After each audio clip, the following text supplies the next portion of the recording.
Okay, well, I'm a witness here. What I seen was a horrible, tragic situation. In the vast and diverse lands of Africa, a tale unfolds. It is the story of the LGBTQ community, silently grappling with the challenges they face amidst cultural narratives, political landscapes, and the remnants of colonialism. This is the story of the gay and lesbian individuals who navigate a complex reality. Numerous occasions where LGBTQ persons go to the police station to report issues of abuse to the police, and they end up being discriminated against even at the police station. The narrative has been shaped by homophobes. You cannot dismiss LGBTQ persons.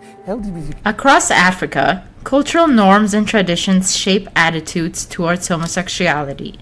These deeply ingrained beliefs, influenced by religion and historical context, give rise to the challenges faced by the LGBTQ community, with societal acceptance remaining elusive. Up next is a conversation between a TV presenter and an LGBTQ person. Mr. Should I call you Mr? Sure. Pepe Julian Onzima, thank you for coming in. Thank you for Good having morning. me. Morning to you. Why are you gay? Who says I'm gay? You are gay. You are a transgender. What shows that I'm gay? You are a transgender, Yes, and you're a I am. gay rights activist and an outspoken lesbian, homosexual. How can I describe you? In the media landscape, disinformation often finds its way into stories about LGBTQ individuals, distorting the realities they face. You are paid heavily to promote homosexuality in Uganda. What's your reaction? Let's maintain civility. Pastor Semper argues that these are the instruments you use. These are vegetables. Yes. I eat this Yes. on my plate. You eat them on your plate. Yes. You don't use them when you're having carnal knowledge. Absolutely no, and Semper should stop misinforming the public. The LGBTQ platform has become a political tool for some African leaders, who strategically utilize it to sway public opinion and secure votes. This manipulation of sentiment surrounding homosexuality reflects the complexities of political landscapes and the quest for power.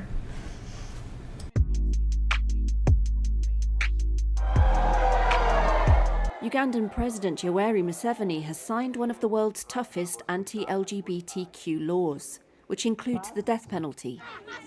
This issue of homosexuality is a very serious issue because it is an issue of the human race. So it's not something that you should discuss to be seen, to be what? No.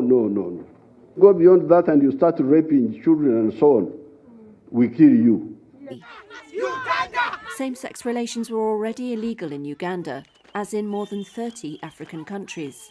But the new law goes much further. The move has drawn Western condemnation and could risk some of the billions in foreign aid that Uganda receives. It stipulates capital punishment for so-called serial offenders against the law, and transmission of a terminal illness like HIV/AIDS through gay sex. It also decrees a 20-year sentence for, quote, promoting homosexuality. Colonization was enough. Apartheid was enough. We can't deal with this. Human beings need to be free from brainwashing strategies. They need to be free from unjust laws. So we are saying, as South Africans, stop the anti-homosexual bill. Evangelical groups often exploit societal stigma against homosexuality to further their own agendas. They capitalize on cultural narratives and religious beliefs to advance their perspectives, reinforcing the challenges faced by the LGBTQ community in Africa. That we make. Okay, a carrot with a banana.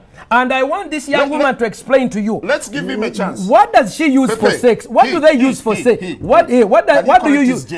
What do you use for sex? As a man, I support the provisions of the law that increase penalties for homosexual pedophilia. I support the clauses in the law that enhance penalties for intentionally spreading AIDS through sodomy. Right?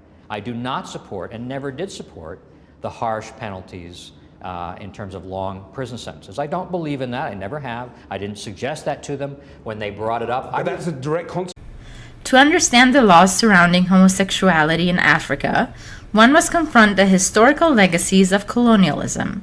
Colonial powers imposed their moral and legal frameworks, including the criminalization of same-sex relationships. These laws persist, influencing the lives of LGBTQ individuals long after colonial rule. Prior to European colonization, throughout the African continent we see far different, more relaxed attitudes towards sexual orientation and gender identity.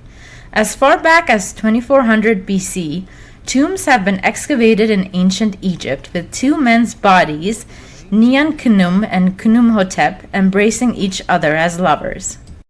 Get that zombie booth, get that zombie booth, get that zombie booth, get that zombie booth, zombie booth. I don't want peace. I want problems, always. The 16th century, the Imbangala people of Angola had men in women's apparel, with whom they kept amongst their wives. In contrast, King Henry VIII had just signed the Buggery Act in 1533 in England, which criminalized sex between two males. The last men to be sentenced to death by hanging in England were in 1835 for engaging in homosexual sex, whilst at the same time there was an openly gay monarch, King Mwanga II of Buganda, present-day Uganda, who actively opposed Christianity and colonialism. Looks like Uganda's presidency has taken a spin from King Mwanga's fabulous reign, from rainbow monarch to a no-way president.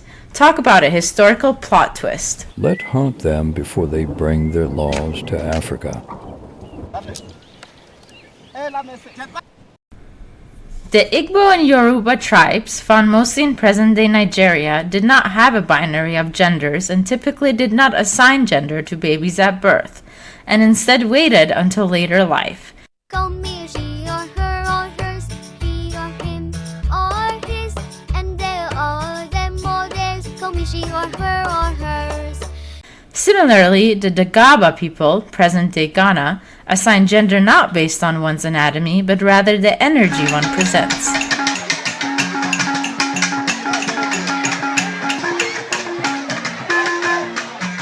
In the royal palaces of northern Sudan, daughters were sometimes given slave girls for sex. It is clear that top-down reform, with the Western world leading the way, is not going to be the road that Africans take to change their anti-LGBTQ laws. Skepticism towards the West and homophobia are far too closely intertwined. Rejecting pro-LGBTQ legislation is rejecting neocolonialism and is in favor of African nationalism, self-determination, and self-worth. Unfortunately, African homophobia is a tricky mix of anti-neocolonialism, politics, and religion, made worse by the HIV/AIDS crisis. African cultures are vibrant and diverse, shaped by rich traditions that span centuries. It is within this cultural tapestry that LGBTQ individuals find themselves, their experiences and challenges influenced by these deep-rooted cultural narratives.